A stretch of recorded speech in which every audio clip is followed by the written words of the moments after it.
What is this bastard doing in my chair? He stinks. Get him out! Brenda, he's a veteran. I'm giving him a free haircut. Free. 2 cockroaches in my shop. One didn't pay, the other gave my service for free. The old man's hand trembled on his cane. 72. Twice in combat. Couldn't lift his head. Ma'am, I can pay. Get out. This isn't for you. Fletcher Vaughn. Only black barber here. 3 years. Not one sick day. He served this country for 22 years. And you're barely paying your rent. Trying to be a hero with my money.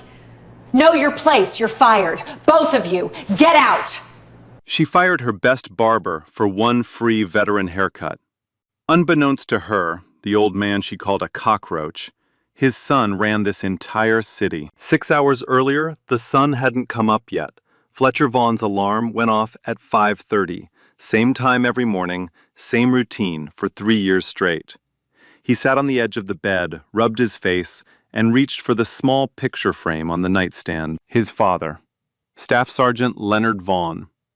Standing tall in full dress uniform, medals pinned across his chest, eyes steady, like a man who'd seen everything and still chose to stand. He passed away 2 years ago. Cancer took him slow. Fletcher never talked about it, not to coworkers, not to clients. He just kept the photo close and touched the frame every morning before he left the house. A quiet ritual, a private goodbye that never got easier. His wife Corinne was already in scrubs, filling a thermos in the kitchen. ER nurse, double shifts most weeks. She kissed his cheek on the way out. Make somebody's day today. He smiled. That's the plan. Fletcher packed his tools the way a surgeon packs instruments. Clippers oiled and tested, scissors aligned, combs lined up by size, every edge clean, every blade sharp. He believed the details mattered. If you couldn't respect your own tools, how could you respect the person sitting in your chair? He drove 20 minutes through the quiet streets of Ashford, Georgia, a mid-sized southern city that called itself progressive on every billboard. New South, new spirit. But Fletcher knew better. The spirit was the same. They just painted the signs nicer. Thornton's Style and Grace sat on the corner of Main and Fifth, right in the middle of downtown's gentrified strip.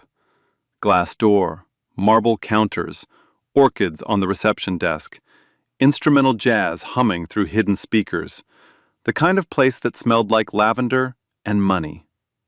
Fletcher was always the first one in. He unlocked the door himself, turned on the lights, set up his station, checked the appointments. 3 years, not one sick day, not one late arrival. He was the best barber in that salon, and everyone knew it. Clients drove 45 minutes just to sit in his chair. He remembered every name, every kid's birthday, every story they told him last time. That was his gift, not just the hands, but the listening. He was also the only black barber in the building. He knew it. He never said it.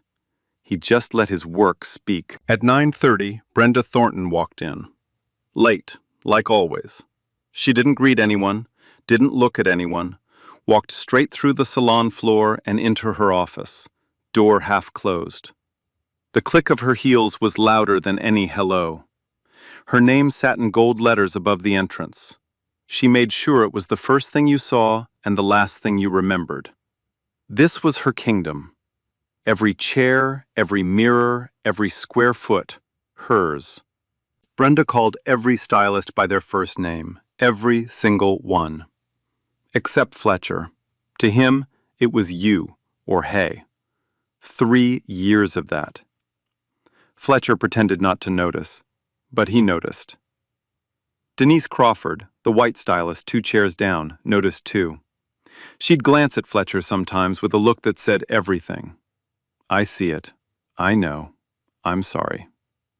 But she never said it out loud, not once. Late morning. The salon was steady. 3 white women in various stages of styling. Soft music, the smell of keratin and espresso. Then the door chimed. Harold Wilson stepped in slow, 72 years old, black, a wooden cane in his right hand, worn smooth from years of gripping. On his head, a faded green veteran's cap with unit pins along the brim. His shirt was pressed clean.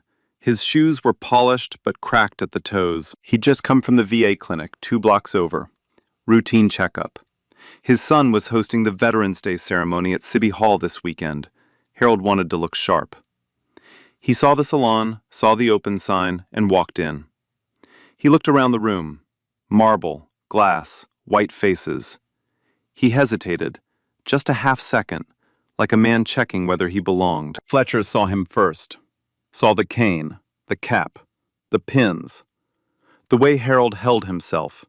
Straight-backed, steady, even while leaning on that stick. And something caught in Fletcher's chest. Because this man looked like his father. Same posture, same quiet eyes. Fletcher pulled out his chair. "Have a seat, sir. Your money's no good here today. Thank you for your service." Harold blinked, sat down slowly, looked at Fletcher in the mirror. It's been a long time since anyone said that to me. Fletcher worked slow, gentle, the way you handle something precious. He tilted Harold's head and ran the clippers along the side. Clean lines, even fade. The old man's hair was silver white and thin, but Fletcher treated every strand like it mattered. Because it did. Harold sat still. The trembling had stopped. The cape rose and fell with each quiet breath. For the first time since walking through that door, he looked comfortable, like a man who had found a place to just be. "What's the ceremony this weekend?" Fletcher asked. "Just talking the way barbers do." "Veterans Day," Harold said. "My son's putting it together, down at City Hall. Been planning it for weeks." "He must be proud of you." "I think he is. He doesn't say it much, but I think he is." "What does your son do?" Harold smiled, proud but quiet about it. "Oh, he's busy. Works for the city. Always running around." "Works for the city." Fletcher nodded, didn't push. Some people share everything. Some keep things close. Harold was the second kind. "My father was a veteran too," Fletcher said quietly. The words just found their way out. Harold looked at him through the mirror. "That right?" "Yes, sir. Passed 2 years ago."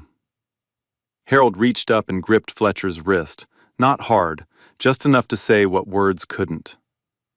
"Your daddy raised a good man." Fletcher stopped cutting, looked at the ceiling, breathed in slow, then picked the clippers back up. Denise glanced over from her station. She saw them, 2 black men sharing something real in a room of marble and glass that was never built for them.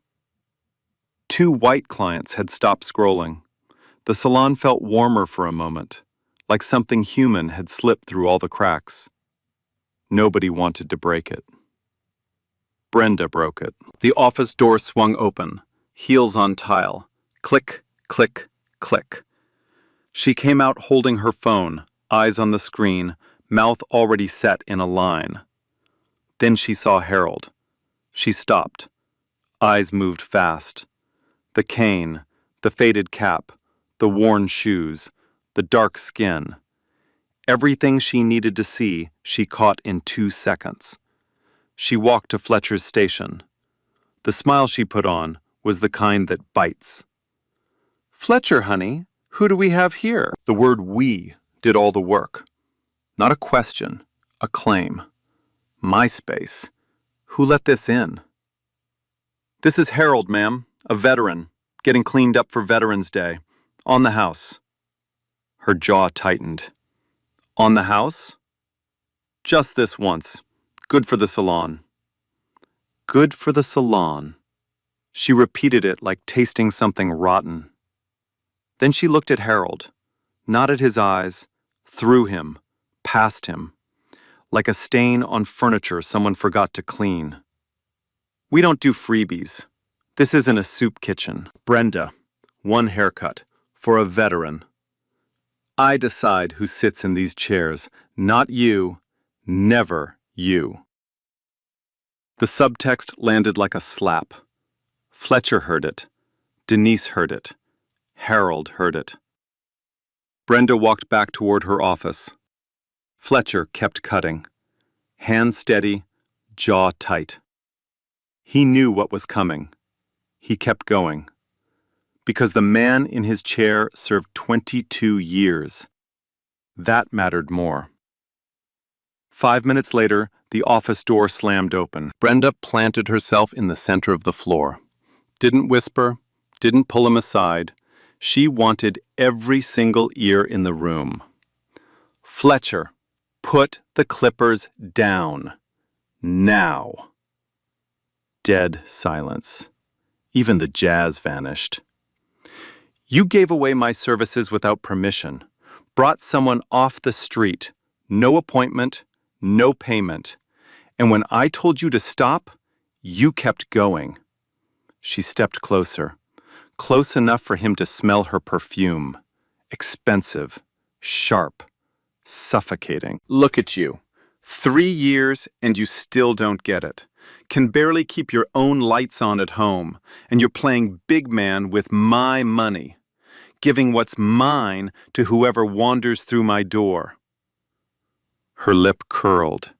She looked him up and down like she was inspecting something stuck to her shoe. You want to be generous, Fletcher? Try being generous with your own money. Oh, wait, you don't have any. That's why you're here, in my salon, using my tools, cutting hair in my chair. And you still can't figure out where you stand? Fletcher set the clippers down, slowly, carefully, the way a man does when he's choosing not to break something. Brenda, 3 years, never missed a day, more clients than anyone here. You're firing me for one free veteran haircut. I'm firing you because you don't know your place. You never did. Your place. 2 words hung in the air like smoke. Everyone understood what they meant. Harold tried to stand. His cane scraped the tile. Ma'am, please, I'll pay full price. I just wanted a haircut. Brenda didn't look at him. Didn't turn her head 1 inch. Sir, nobody is talking to you. 6 words. That's all it took to erase a 72-year-old veteran from the room. She made him invisible with 1 sentence. Denise's hands froze. 2 clients stared at the floor. The woman by the wash station looked away and said nothing. Nobody spoke.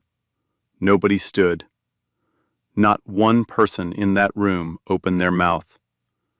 The silence was deafening, and it was the loudest thing Brenda had ever gotten away with. Fletcher unclipped his apron, folded it, placed it neatly on the counter.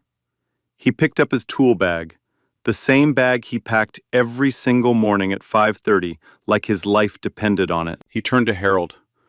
The old man's chin was trembling. Not from cold, from guilt. Eyes wet and red. He looked like a man who believed every piece of this was his fault.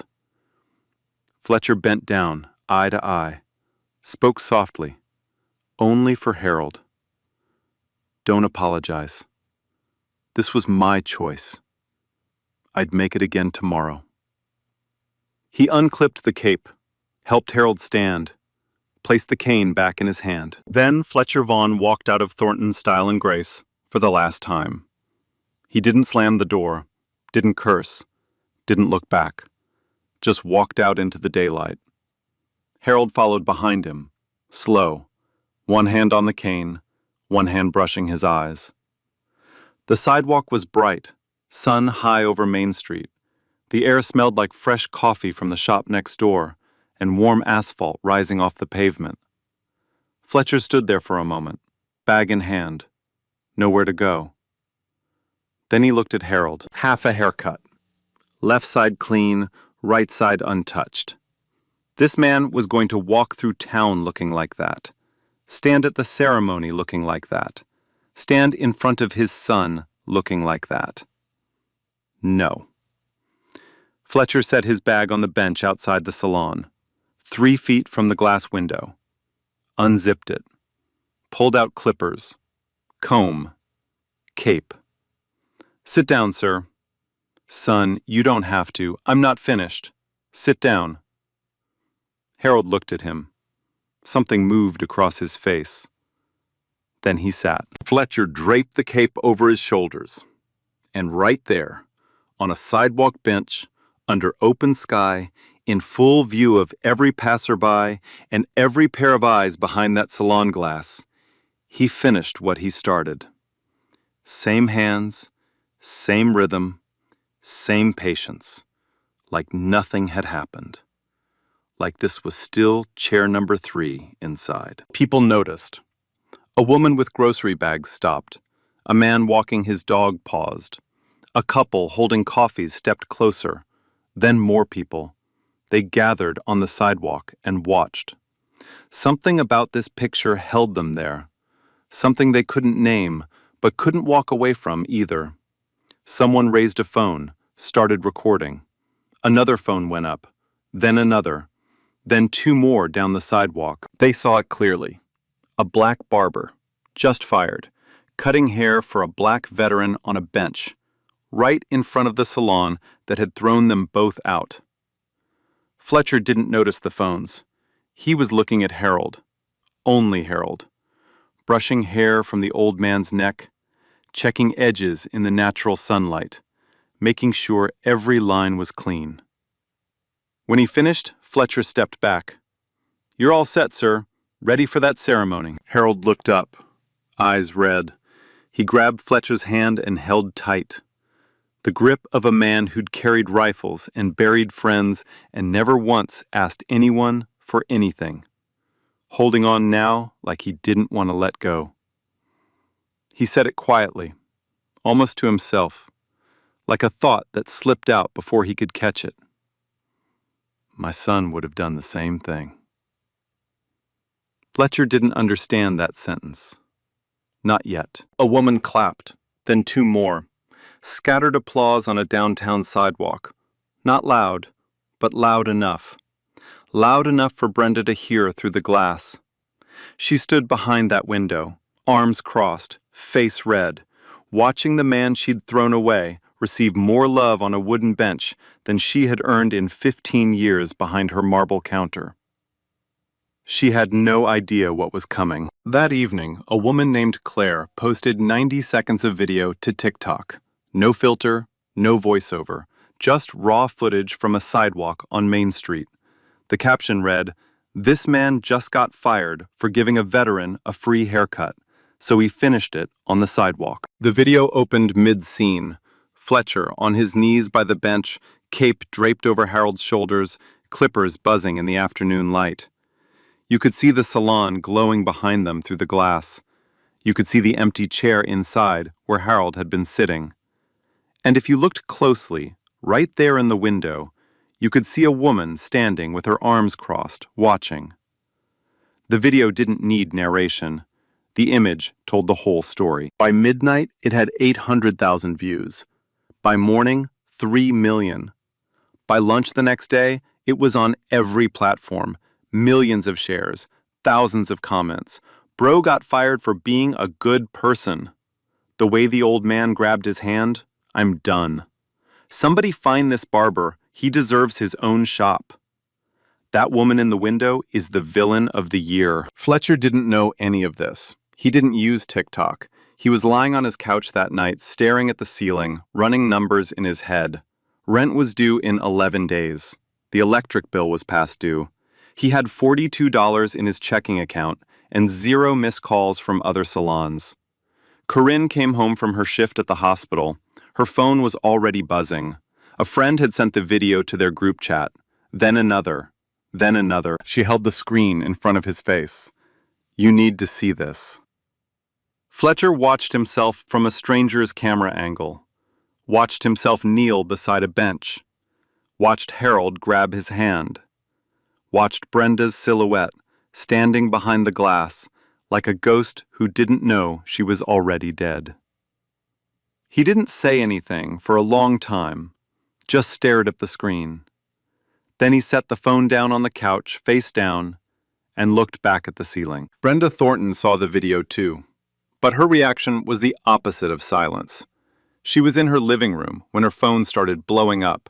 Notifications, tags, one-star reviews pouring into Google like an open faucet. Her salon rating dropped from 4.8 to 3.1 in a single evening. Comments on the salon's Instagram turned hostile. People she'd never met were calling her a racist in her own comment section. She didn't feel guilt. She felt attacked. When Brenda Thornton felt attacked, she didn't retreat. She didn't reflect. She swung back harder. Step 1. Control the story. She posted on the salon's Instagram that same night. A former employee was terminated for repeated violations of salon policy. The viral video circulating online shows only a fraction of the full story. Thornton's style and grace has always maintained the highest professional standards for all clients. She tagged it with empowerment hashtags: boss lady, small business owner, stand your ground. Step 2. Destroy Fletcher's reputation. The next morning, Brenda picked up her phone and started calling every salon owner she knew in the Ashford area.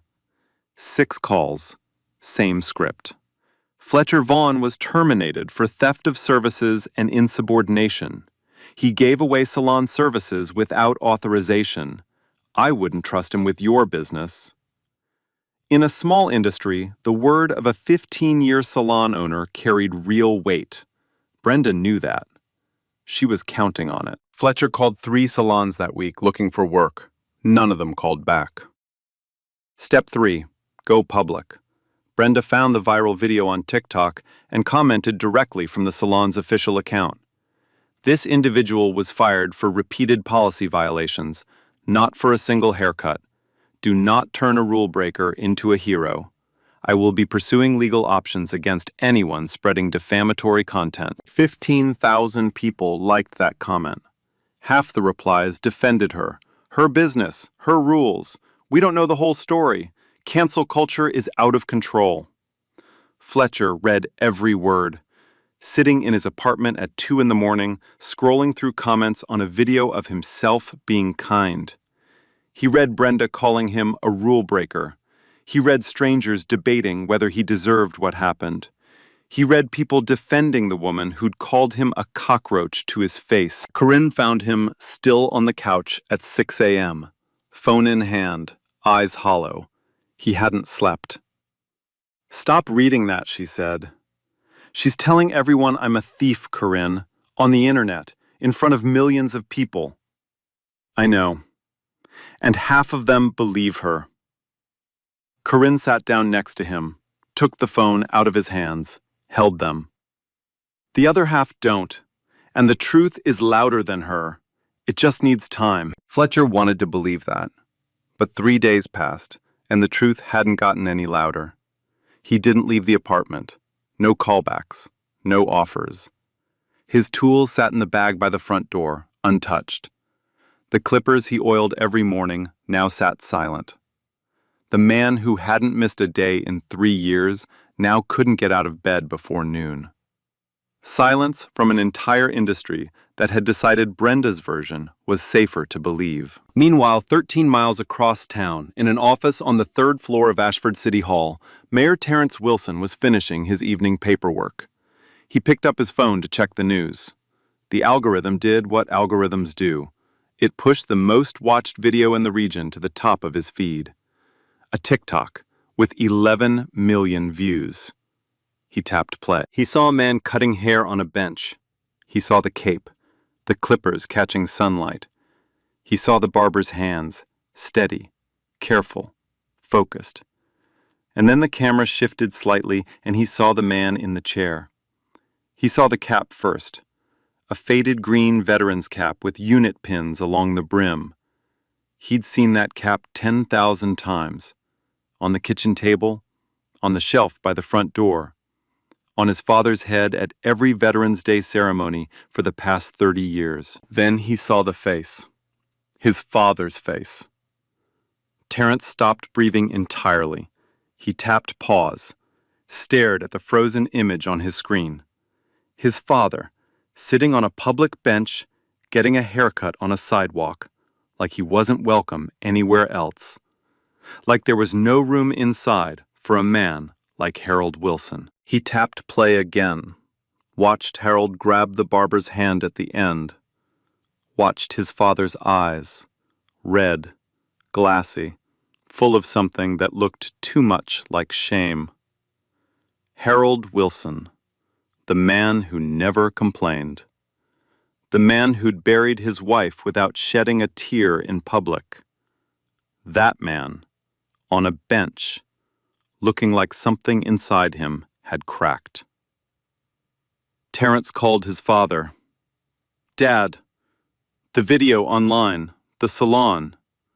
That's you, isn't it?" Silence on the other end. "Dad," Harold exhaled. The kind of breath a man lets out when he's been holding something for days. "Yes." "What happened?" Harold told him. Short sentences, no self-pity, just facts. "I went in for a haircut. Young man offered it free. The owner fired him for it. He came outside and finished on the bench." Pause. "The boy lost his job because of me, Terrence. He was kind to me, and he lost his job." Terrence listened. He didn't interrupt. When Harold finished, Terrence asked 2 questions. His voice was calm, dangerously calm, terrifyingly controlled. "What's the salon called?" "Thornton's Style and Grace." "What's the barber's name?" "Fletcher. I don't remember his last name." "Don't worry about it, Dad. I'll find him." Harold said quietly, "I don't want to cause trouble." Terrence closed his eyes. "You didn't cause anything, Dad. She did." He hung up. Sat there alone in his office for 5 full minutes. Jaw tight, hands flat on the desk. The city lights glowed below his window. Then he picked up his phone, not to scroll, not to post, to act. That same night, Denise Crawford sat in her apartment watching the video for the 6th time. But she wasn't watching it the way millions of other people were. She was watching it as someone who had been standing right there, 3 feet away, who had heard every word Brenda said, who had seen the look on Harold's face when Brenda told him nobody was talking to him, who had watched Fletcher fold his apron and walk out without raising his voice, who had stood frozen while an old man was told he didn't matter, and who had stood there and said nothing, not a single word. Denise opened her phone, scrolled to the salon staff group chat, found Brenda's messages from the past year, the ones she had never deleted. "The help is getting too comfortable. I only keep him because the consultant said I need a black face. If one more of his people walks in here, I swear." Then she opened TikTok, found Brenda's comment under the viral video. This individual was fired for repeated policy violations. Brenda was lying, publicly, confidently, and Denise Crawford was holding the proof in the palm of her hand. She screenshot every message, saved them carefully into a folder, didn't send them to anyone. Not yet. But she kept her phone charged, and she didn't delete that folder. Terrence Wilson didn't post a tweet, didn't write a statement, didn't call a press conference. Terrence was the kind of man who moved pieces quietly before anyone realized the board had changed. First, he found Fletcher. It wasn't hard. The video had 11 million views. One phone call to a community liaison in the downtown district gave Terrence his number in minutes. He called at 8 p.m. Fletcher almost didn't answer. Unknown number. He'd been ignoring calls for days. Bill collectors, spam, silence.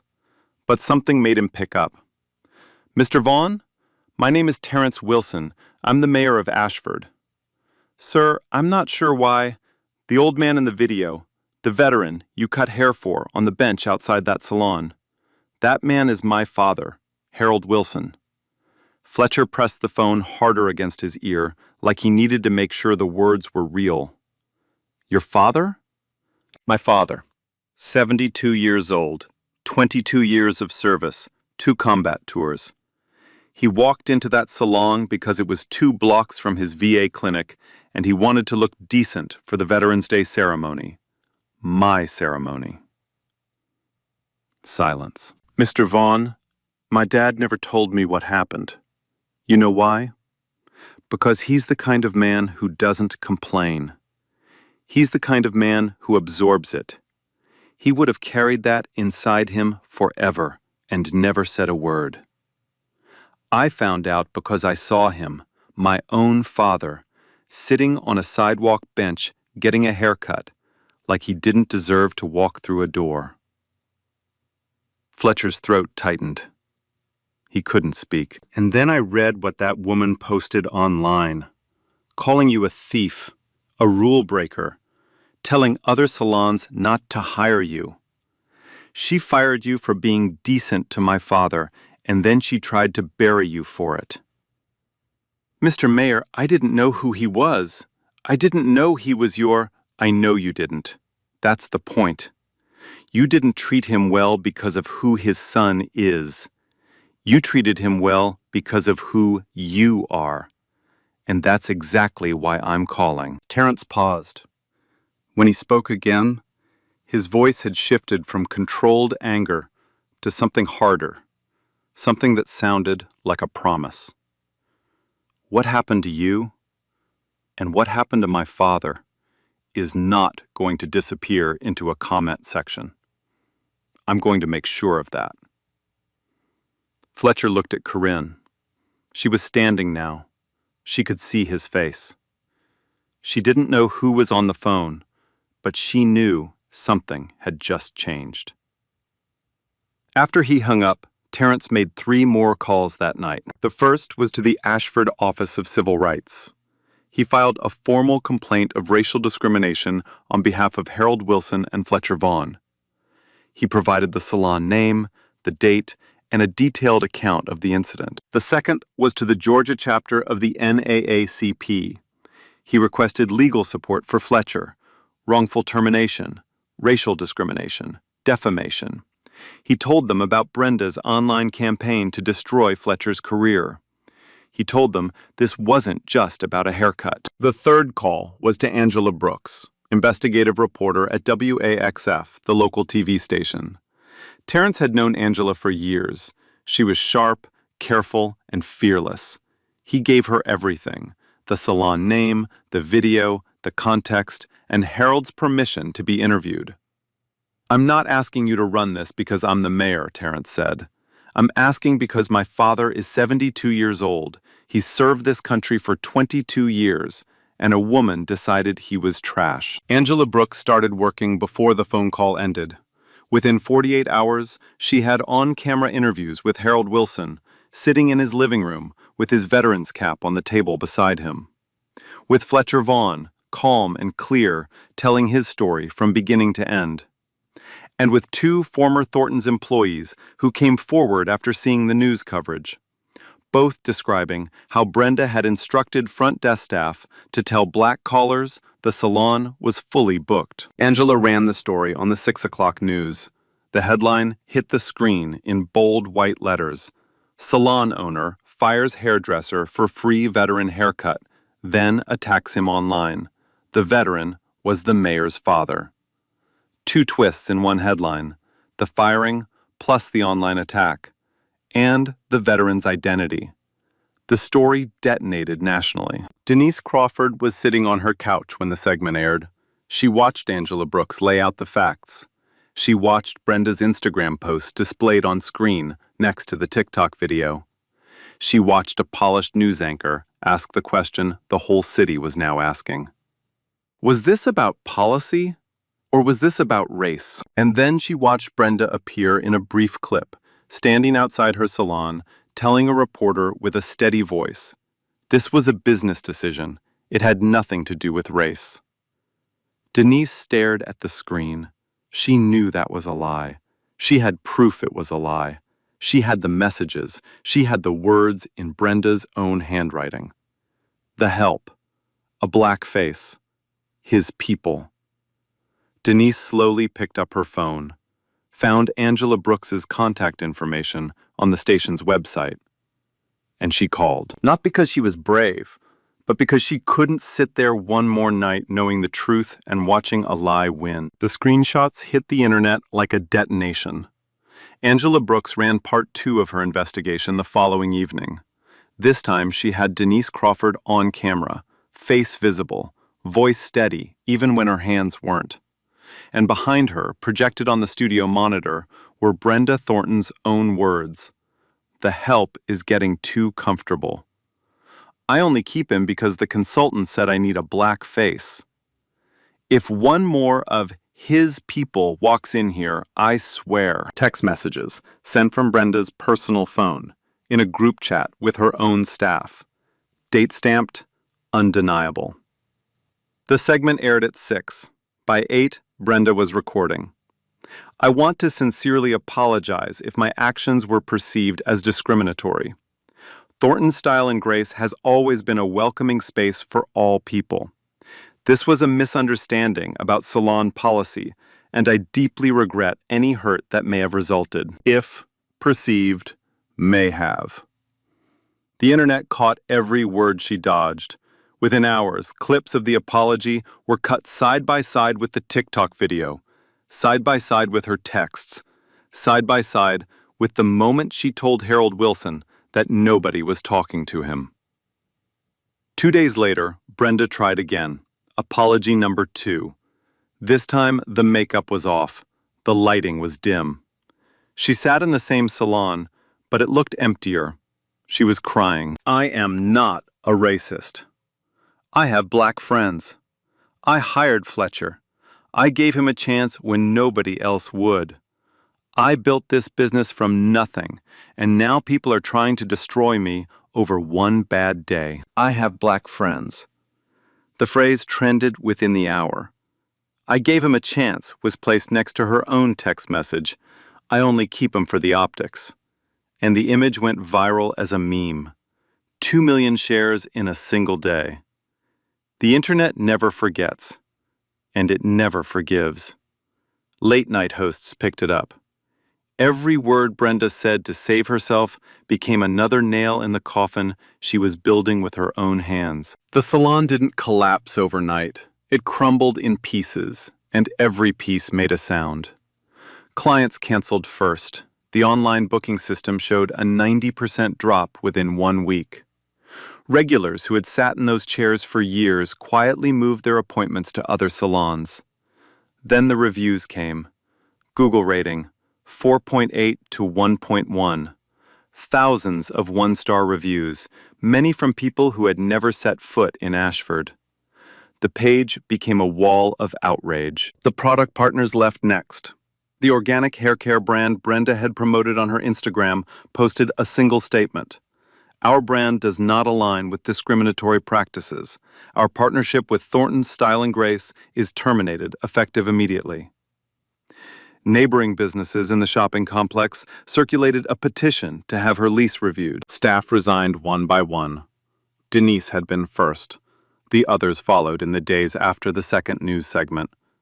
Nobody wanted their name associated with Thornton's anymore. 2 weeks after the firing, Brenda Thornton sat alone in her salon.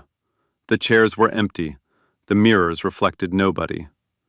The instrumental jazz still played through the speakers, the same playlist that had been running the day she told Fletcher Vaughn to know his place.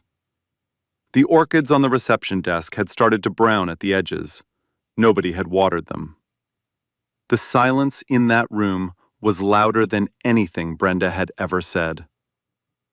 Then the lawsuit arrived. Fletcher Vaughn, now backed by an NAACP-appointed civil rights attorney, connected through the mayor's office, filed suit against Brenda Thornton and Thornton's Style and Grace.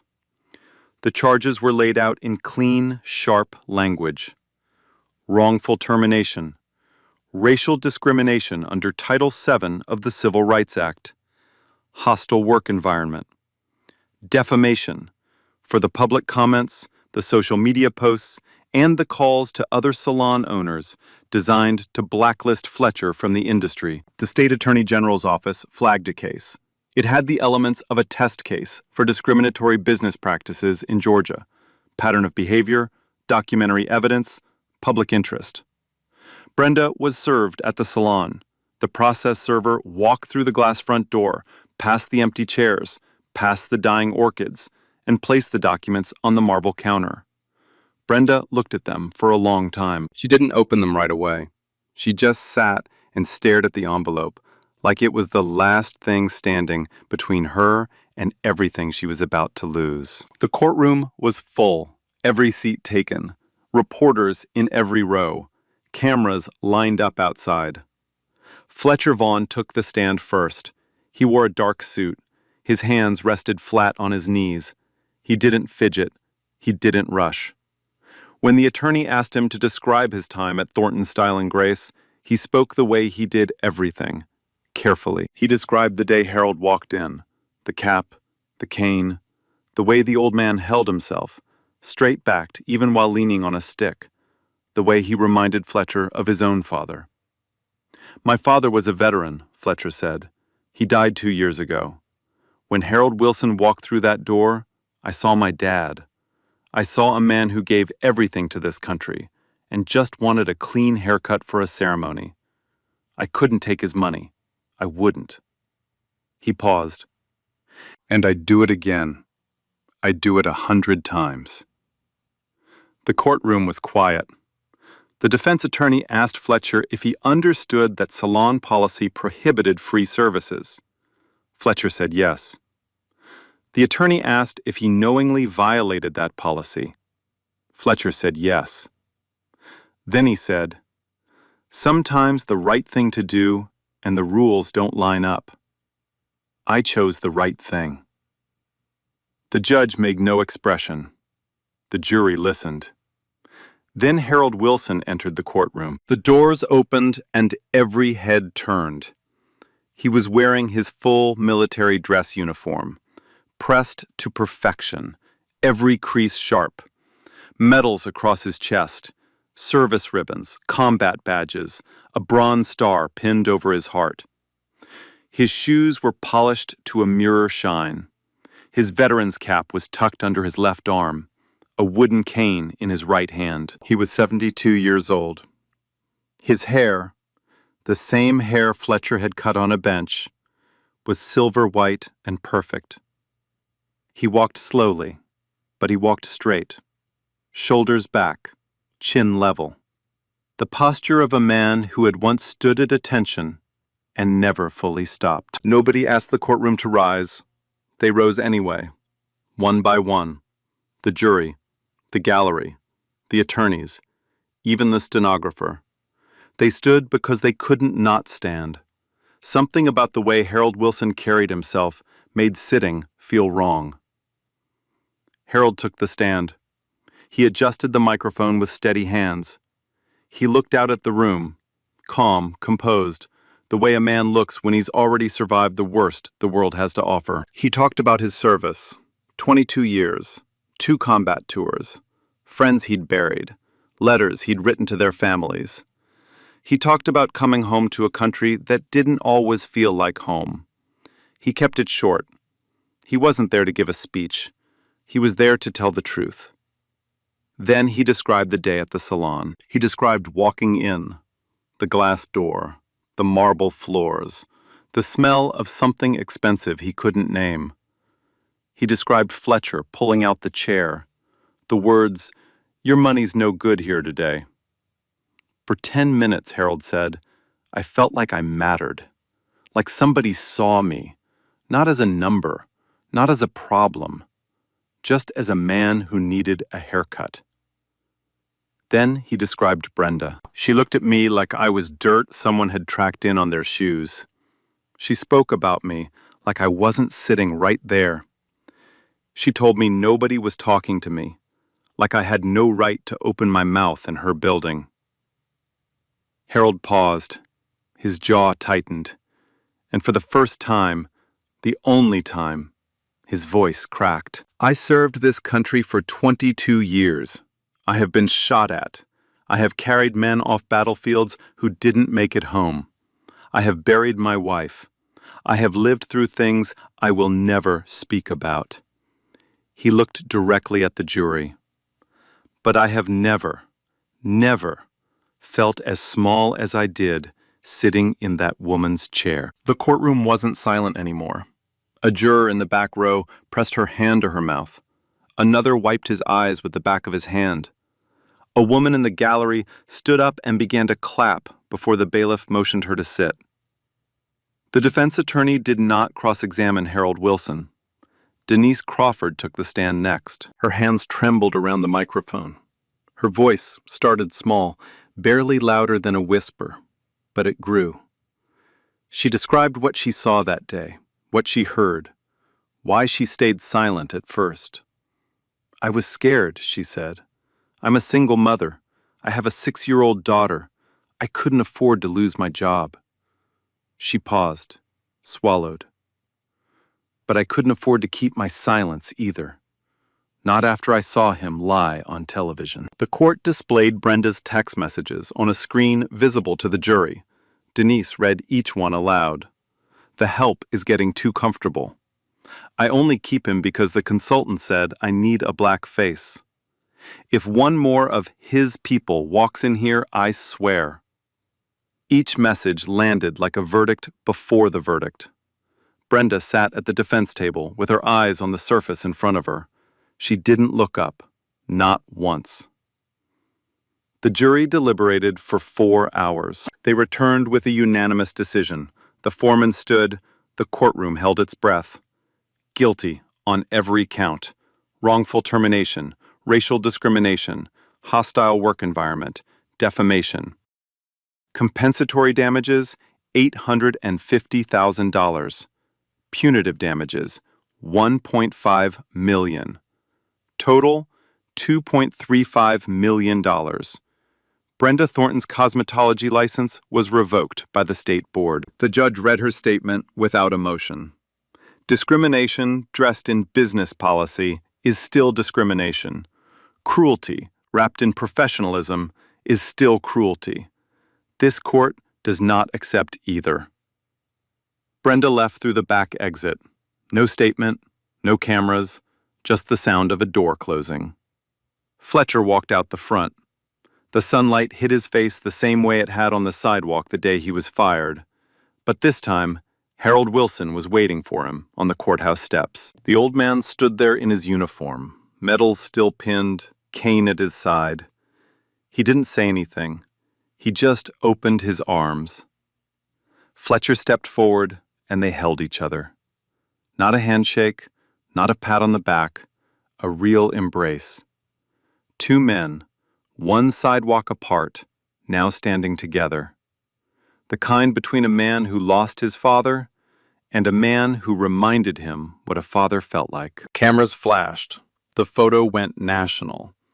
The image of a young black barber and an elderly black veteran holding each other on the steps of a courthouse became the defining picture of the case. The hashtag trended for 3 days straight. Justice for Fletcher. Fletcher used the settlement to open his own shop. He found a space on the corner of Elm and Broad, in the heart of Ashford's historically black neighborhood. Not downtown, not gentrified, not trying to be something it wasn't. He signed the lease on a Tuesday and stood in the empty room alone, just breathing, feeling the weight of a door that finally had his name on it. He called it Vaughn's. The sign went up on a Saturday. Simple, clean, black letters on warm wood. Below the name, "Your service is your payment." Every veteran who walked through the door got their first haircut free, no questions asked. Behind chair number 1, Fletcher hung 2 framed photographs side by side. On the left, his father, Staff Sergeant Leonard Vaughn in full dress uniform. On the right, Harold Wilson and Fletcher on the courthouse steps, arms around each other in the sunlight. His first hire was Denise Crawford. She showed up on opening day in a new apron. Fletcher handed her a set of brand new scissors with her initials engraved on the handle. She looked at them for a long time. Then she looked at him. Neither of them spoke for a moment. Then she pressed the scissors to her chest and nodded. Then they both started laughing, the kind that only comes when something heavy finally lifts. Vaughn's wasn't just a barber shop.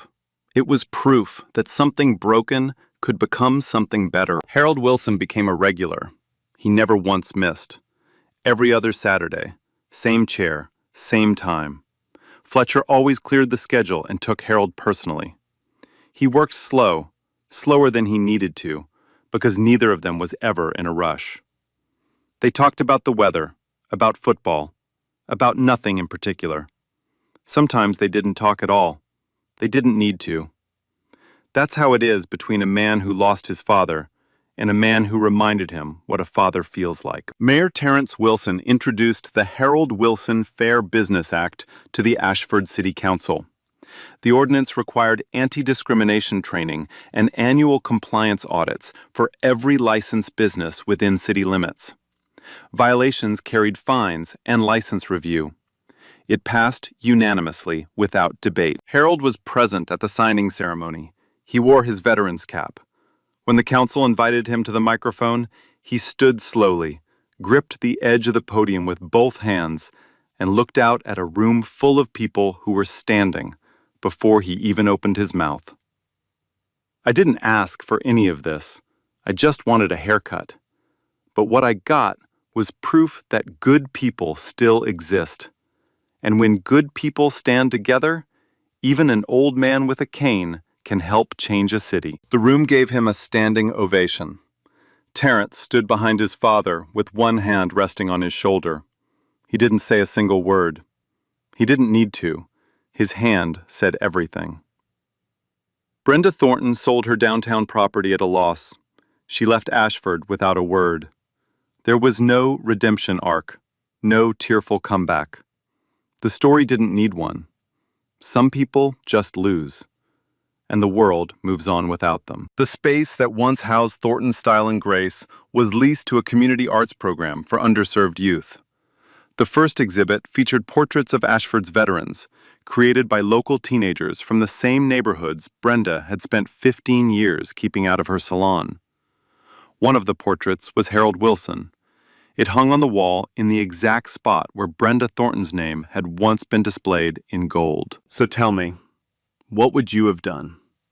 If you were sitting in that salon the day it happened, if you heard what she said, if you saw that old man called a cockroach, saw that old man's hands shaking on his cane, watched a good man get fired for doing something kind, would you have spoken up? Or would you have been one of the people who just sat there? Drop your honest answer in the comments, not the one that makes you look good, the real one. And if this story made you feel something, share it. Send it to one person, just one. Because a story sitting in your watch history doesn't change anything. A story you share can change everything. Because kindness is not weakness, and silence is never neutral. Like, subscribe, hit the bell. I'll see you in the next one. Here's what I keep thinking about. A man served his country for 22 years, went to war, came home. All he wanted was to sit in a chair and look good for one day. That's it. Not a medal, not a parade, just a haircut. And a room full of people decided he didn't deserve even that. But one person disagreed. One person said, no, this man gave 22 years. I can give 20 minutes. And he did. Even when it cost him everything, even when they threw him out, he sat that man down on a bench outside and finished what he started.